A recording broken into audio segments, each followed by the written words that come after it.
Really? Right, It's here we go. so Right, key. Corn Esports Yeah. versus Contact Noir. It's 1-0 to Corn.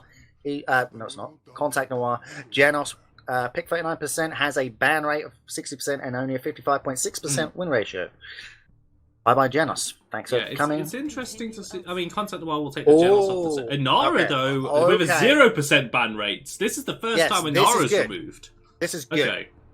Right, so they knew if they take away their points, they can fight these guys, right? They're going back to week 4.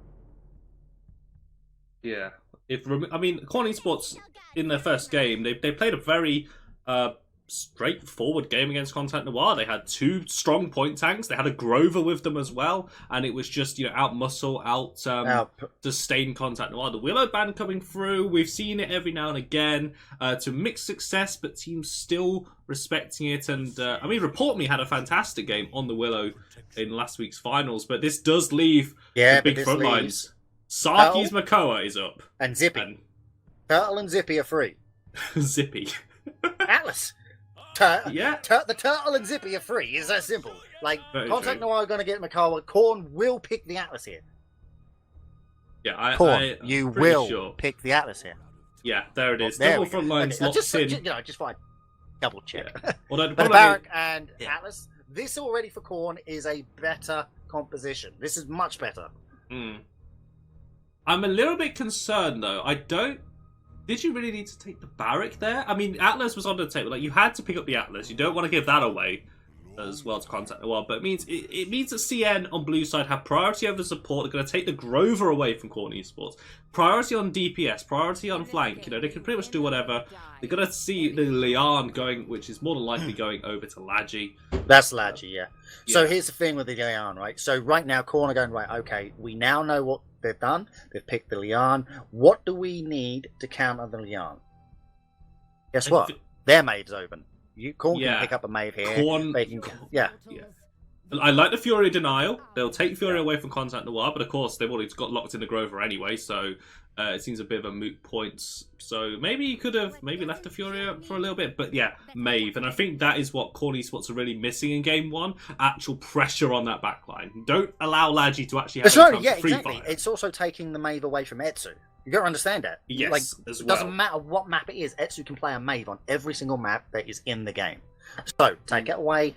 Now let's see what the Contact Noir should be. The Bomb King. There we go. There's the Bomb King pick. That makes sense because you want the Blaster. Now they already know they've got the Lian. A Drogos can be played into Lian. It doesn't matter how you look at it. Yes, they can. Fernando. Okay, so double tank comps coming out for both teams. I want to see what Corn pick here. Yeah, I mean, I like the Fernando pick for Contact Noir. As Corn Esports, when they use the Inflames, when they use the Midnight, that's like the universal, we are going to attack you. And Fernando can extend out that point, extend out the team fights, rather. They're going to take a Victor as well, and a Victor-Mave combination we're going to have out here for the DPS. And it's a good answer to the Fernando. If Victor picks up that Wrecker. The Victor's actually really good here. Yeah, if Fernando Immortals really as well, just wait out the Immortal. Because everyone's going to run to the Fernando to obviously get the Immortal bonus. And what else is a big, large AoE blast damagey thing? Oh no, it's a barrage. Like perfect aiming down there. So I think I really like to see the Victor here. Don't normally see it here on PC, but I mean, with the Cassie taken away, Lian already taken away, Vivian was open. It's normally like you take your Vivian, your Victor, or your Tyra here. So they want to go with the Victor, want to have a bit more oppression with those grenades, I think, as well. The other thing here is you've got to remember Etsu's going to be on this bomb kit. So I've actually personally played against Etsu in ranked with his Bomb King. I can tell you, it don't matter who you are, that's going to hurt. Oh, ladies, gentlemen, and everyone in between, it's time for another matchup on Stone Keep, which is a good map, Jay. With the Contact Noir versus Corn Esports. Let's go to the rosters. This is Furso or Frus on Rampart Blooming, Grover over on the side of Contact Noir, Eminence, Lian played by Lachie, Sarki on the Leviathan, Makoa, Otto on the formidable Fernando, and Etsu on the Royal Subjects. Bomb King, what is going on Corn? So for Corn on the red side, we've got Zeta on the Tinkering Barrack, Xenix on the Cherish Furia, and Hero playing the Burst Mode Victor, Report Me on the Cat Burglar Mave, and Noise Overlord playing Deja Vu Atlas. Yeah, he's definitely going on with initial D tracks right now. But you know what? It's fine because Corn Esports are having the point in control at the very moment. But you know, Contact Noir style, they will always find a way, one way or another, I presume. But it does look to be pretty safe for now as Sader blocks in time with his shield and gets out of the fray in due time. But this means that Contact Noir will be sitting on that goose. Yeah, smart play there from Zayda. He got a 57% on the point there for Corn Esports, and then using the fail-safe bowling ball and his barricade shield to get away there. And now he's pushing back onto the point, climbing up above 70%. And yeah, it's looking a much more composed Corn Esports so far. All over the place, you see the power of the blue squad, but at the same time, I'm really impressed with the improvement from game number 1 over on Corn Esports side. They're way more patient and they actually want to engage when needed. And right now, Sarky is in a little bit of a perilous situation, but the whirlwind will keep him safe for the time being. And as you can see right there, Sader going down to Etsu and Otto working together. Report Me will answer by getting Lati, but here we go. The garage is incoming. Otto will have no safe space and he has to hide. Yeah, Otto just managing to scamper away from the point there, but Report Me will duck around the corner and find him. And Atlas here just looking comfortable on the point, just backing off slightly. Saki pushing into the back lines and then shell spinning onto the point, hooking the Furia, and Saki will take the Zenix out. But Anhero will respond by taking Saki with him. I can't believe I saw this, but that might be the quickest point capture Corn Esports has done against Contact Noir so far. And I'm very impressed by what happened there on stream. I'm sorry, guys. But nonetheless, Report Me, he actually allowed the team to focus on the point while he was in the backline. So that meant that they actually could capture the point here. And this is very good because Contact Noir, they're not used to defending. So this is their, in my opinion, their weak point, if we should say so. And I do believe that Report Me will not allow Sarky to hook onto him. But look at that damage. That is nice knife play over here. Yeah, absolutely. I mean, I just a little heads up for you guys. My client just crashed, so I will now be casting from the spectator of the stream. And right now we're on board with Zayda. The dome shield is ready. He's just pushing the payload and bowling ball away. We're using the rocket boots there. I feel at this very moment in time, Sader is not in a good position because Sarky will clean up Zenix and Bruce gets Sader. It's a 3-man kill on the side of Contact Noir. They just assured as many targets as possible.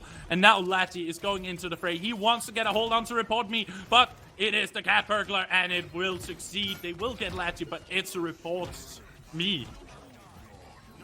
Yeah, and we're seeing Contact Noir pushing deep now. Saki pushing up, putting pressure into the backlines, keeping Corn Esports away from the point. Corn currently not able to make any progress with this payload.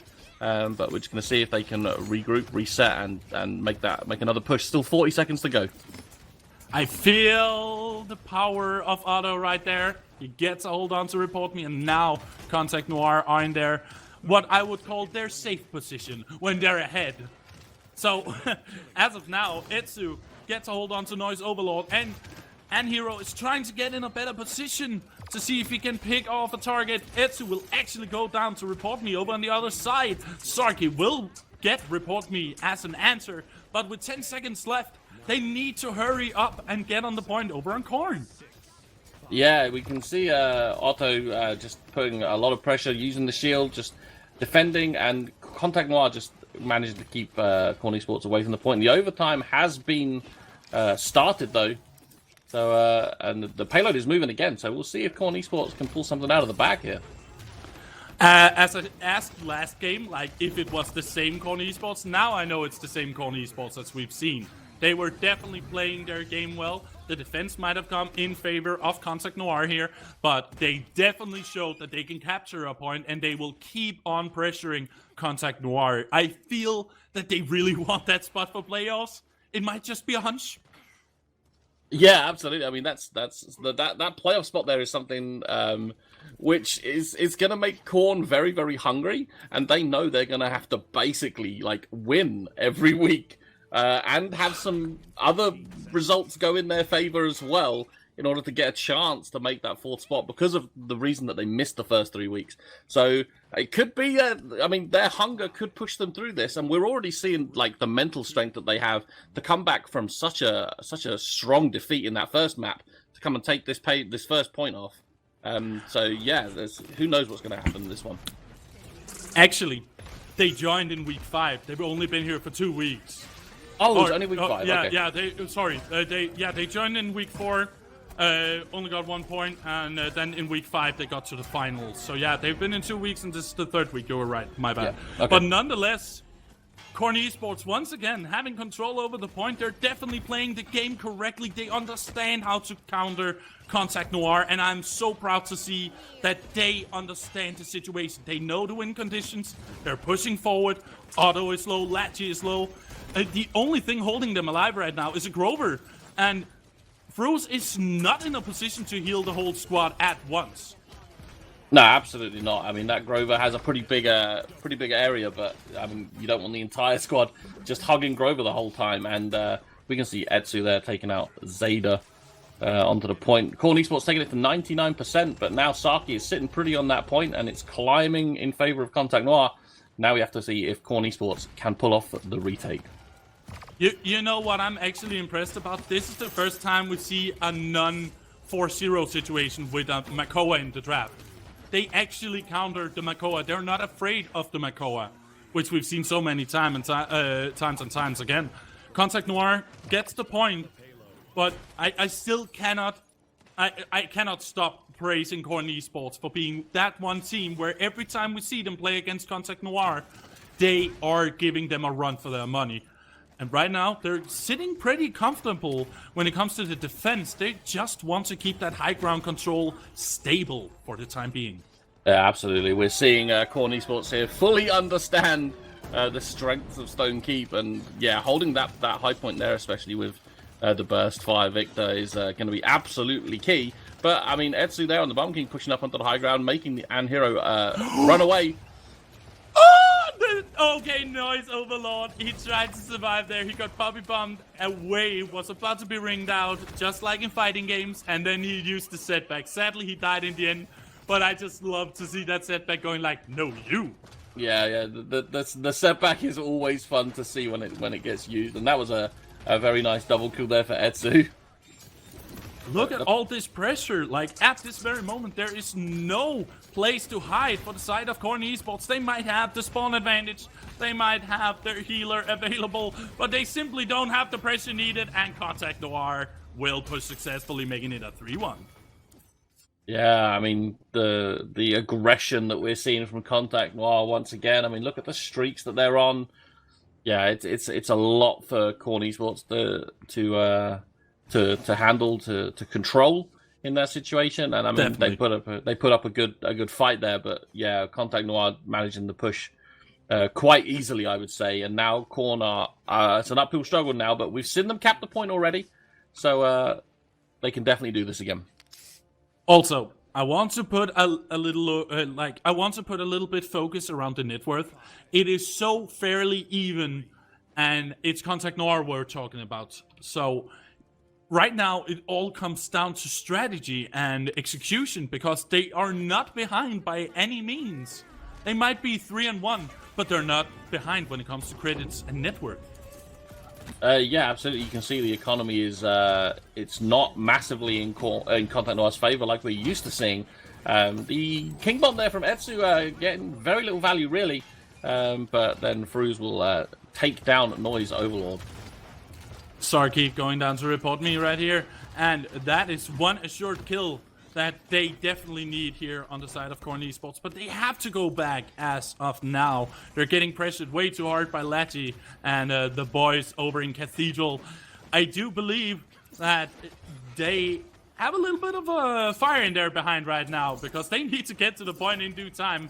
Etsu will finally fall, and that makes an opening to actually go in on the point. They kind of have to. Yeah, absolutely. I mean, we're seeing Report Me here on the Mave not being quite as backline aggressive as we saw of Etsu in the last map, but getting those important picks. Unfortunately, just not enough, and there we see a fairly concise Contact Noir victory.